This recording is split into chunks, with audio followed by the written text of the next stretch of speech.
Hi, welcome to week 16. This is Tally Carter, and we're going to jump right in to the structure of sustainable income. Our scripture this week is from Ecclesiastes 11th chapter and the second verse. And it reads, invest in 7 ventures, yes, in 8. You do not know what disaster may come upon the land. So let me describe a pattern that I've watched repeatedly across nearly every industry that I worked in, and businesses at all stages, and founders at every level of talent. It doesn't matter. This comes up all the time. The business has one revenue stream, and it is working. It's reliable enough that the founder has come to depend on it. Then something changes. A key client exits, a platform shifts its algorithm, and a market contracts. Markets contract. You have a competitor who undercuts the price, and suddenly that single income stream that was sustaining everything runs dry. And now you, the founder who was building faithfully and serving genuinely and believing God for the next level, finds themselves starting over. Not because they did anything wrong, not because the calling was false, but because the structure of their income was never designed to hold what they were building. So in our scripture, Ecclesiastes 11 and 2, this is one of the most practical, shrewd verses in all the scripture in regards to financial stewardship. The teacher is not being pessimistic when he says, you do not know what disasters may come. He's being honest about the fact that the nature of markets and seasons and circumstances, your prescription is not to worry. Your prescription is to have diversification. Spread it across 7 ventures, 8 if you can, because resilience is not built by hoping nothing goes wrong. It's built by structuring yourself to absorb it when it does. So that is not a financial planning principle. It is a kingdom stewardship principle, and it applies directly to how you build your business income from the very beginning. Now, here is something that surprises a lot of early stage founders when I say it. And here it is. The amount of revenue that you generate matters less than the structure of how you generate it. So think of it this way. A business generating $8,000 a month from a single project-based client is more financially fragile than a business generating $5,000 a month from 5 different clients on a retainer. The first number, it is larger, but the second number, that business is safer because its income is distributed, it's contracted on retainer, and it's recurring. So losing one client costs 20%. Losing a single client costs you everything. So structure determines sustainability, and sustainability is what allows your mission to keep moving when circumstances shift, and they will.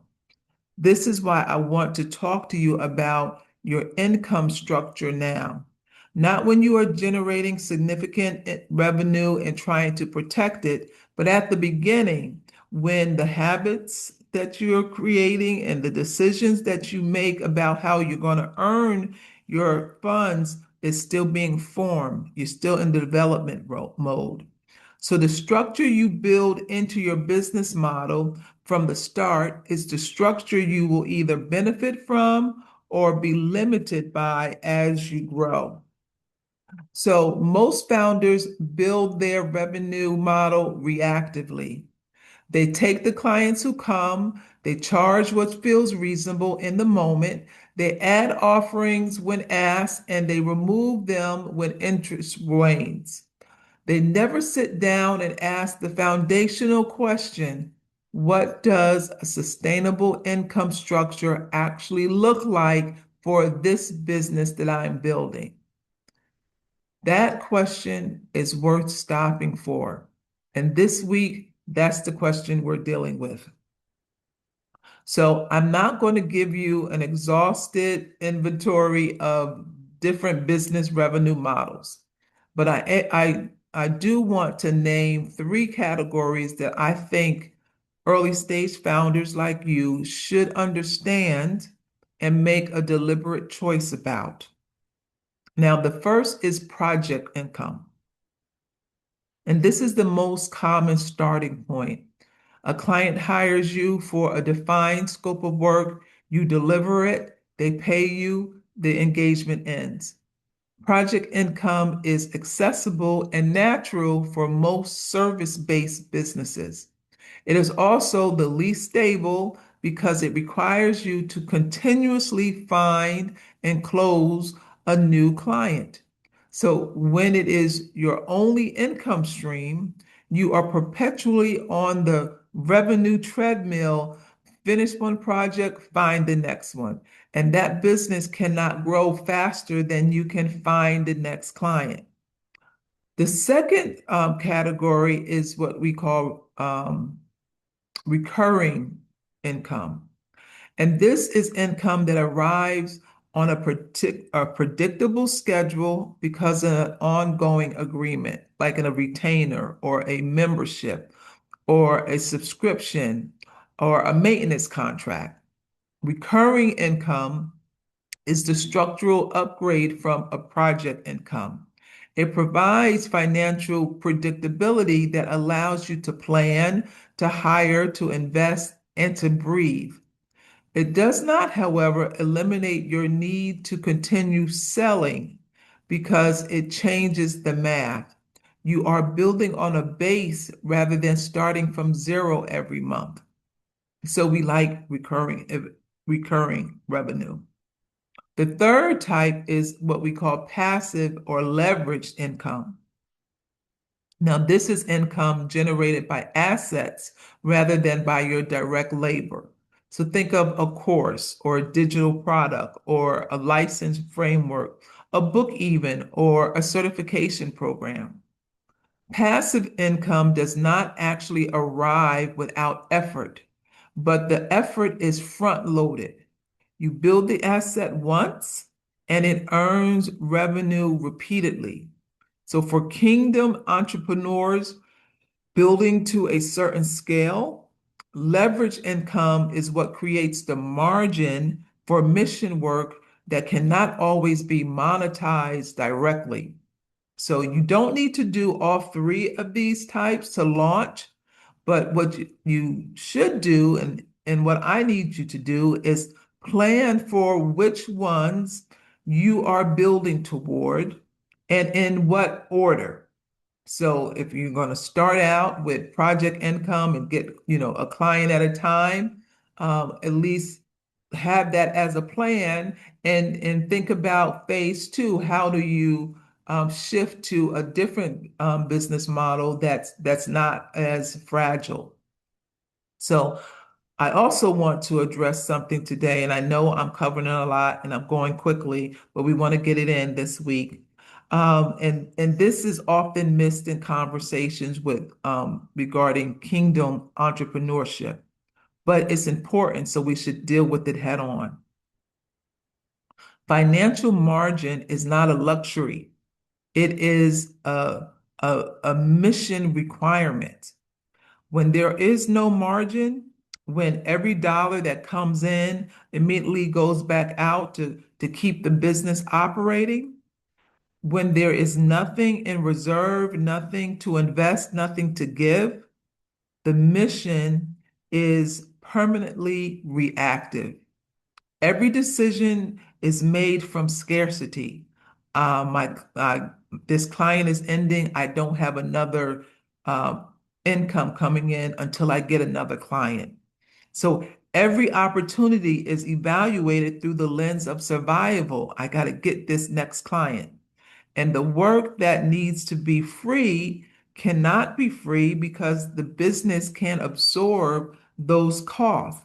So the community that needs to be served cannot be served at scale because there's no resources to scale with. So sustainable income structure is what creates the margin in your funds that can fund your mission work. So not someday, structurally from the beginning, we have to set this up.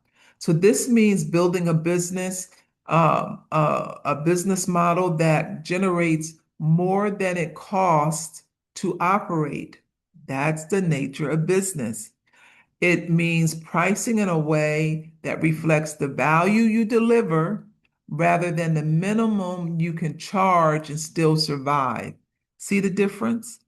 It means developing business income streams that are not entirely dependent on your personal labor. So the business can earn while you rest, like books and courses and digital products.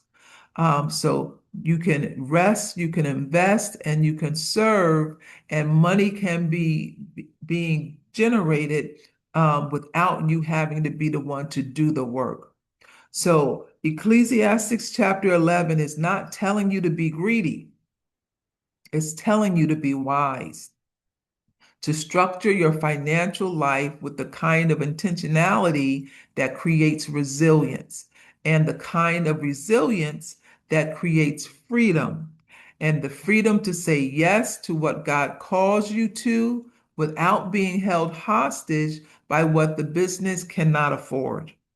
So if you are early in your build, with most of you, if not all of you are, I want you to end on something practical. You do not need a complex revenue model on day one. What you need is clarity about what income category your first offering falls into and a deliberate intention about where you are heading next. So if your first offering is project-based, that's fine. Just ask yourself, what would a recurring version of this look like? Is there a service I could offer on retainer? Is there a problem that I could solve on an ongoing basis rather than one time? So, is there a relationship I could structure for continuity rather than completing the project? So, if you already have recurring income from a retainer or a membership model, now ask yourself, what would the leveraged version of this look like? Is there knowledge I am delivering one-to-one that could be packaged for one-to-many? Is there a framework I have developed that could become a product others buy without requiring my direct time? The sequence matters less than the intention. What matters is that you are building a business with a revenue structure that was designed and not inherited or happened upon. That you made deliberate choices about how you earn rather than simply earning however the market first handed you money and then defending that pattern forever. So the disaster that Ecclesiastes warns about will come in some form or another. It always does. The question is whether your income structure is prepared for it. So build the structure now while the sky is still clear. So this week's reflection, I want you to sit with these questions. What is the current structure of your income and how resilient is it? Now be honest, and we want to tell ourselves the truth. Ask yourself, what is the category that your revenue falls into? Is it primarily project-based? Is it retainer-based? Is it a single client or are there a few clients? Is there a key relationship that if it ended tomorrow, what percentage of your business would disappear with it? That percentage is your fragility number. You need to know it. Now, the second question I want you to sit with is, What would the next income stream look like? And what would it take to begin building it? You do not have to launch it. That's not what I'm saying, but I do need you to picture what it is. And if your business is currently all project income, what would a recurring offer look like? If you have recurring income, what would a leverage asset look like?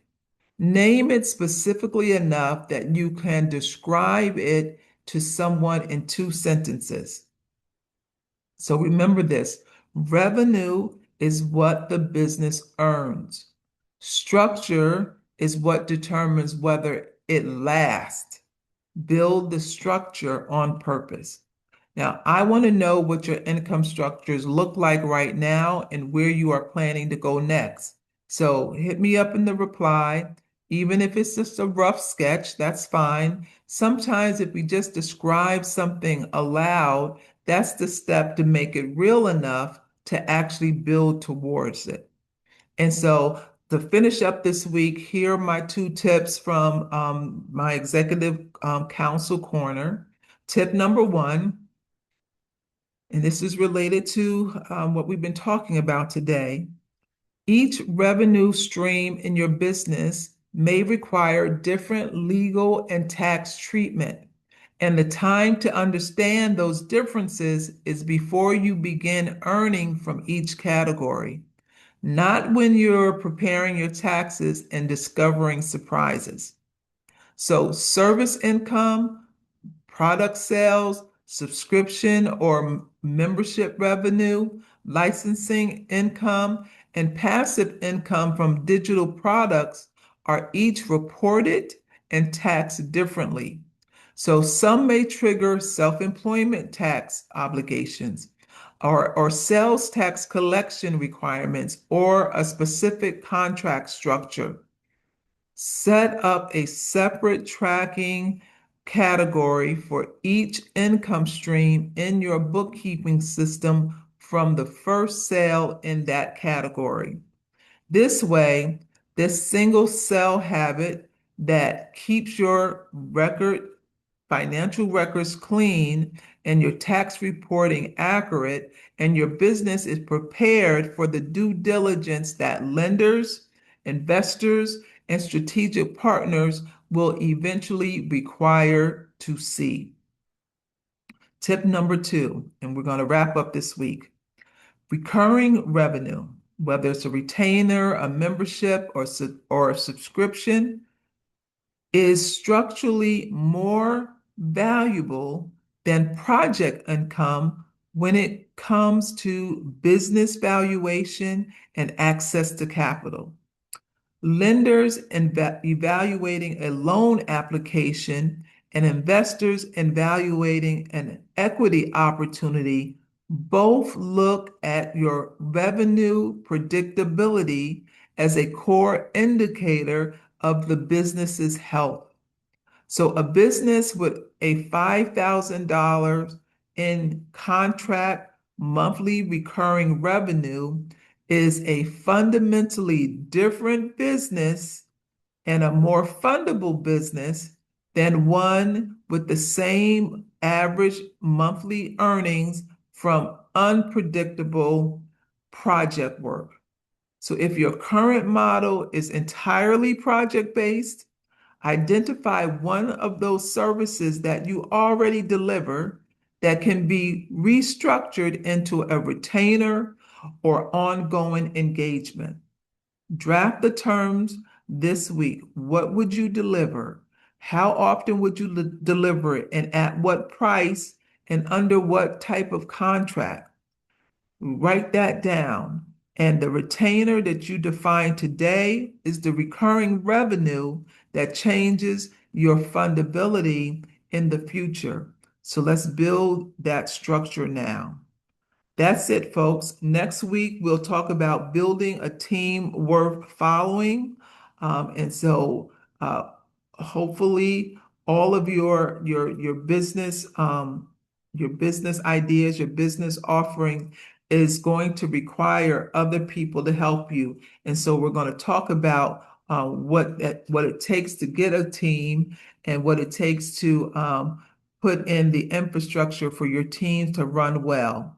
So that's it for this week. We're at week 16. The year is rolling along. Hopefully, you're making progress. We'd love to hear about it. So leave me a comment, and we'll see you next week. Do your homework.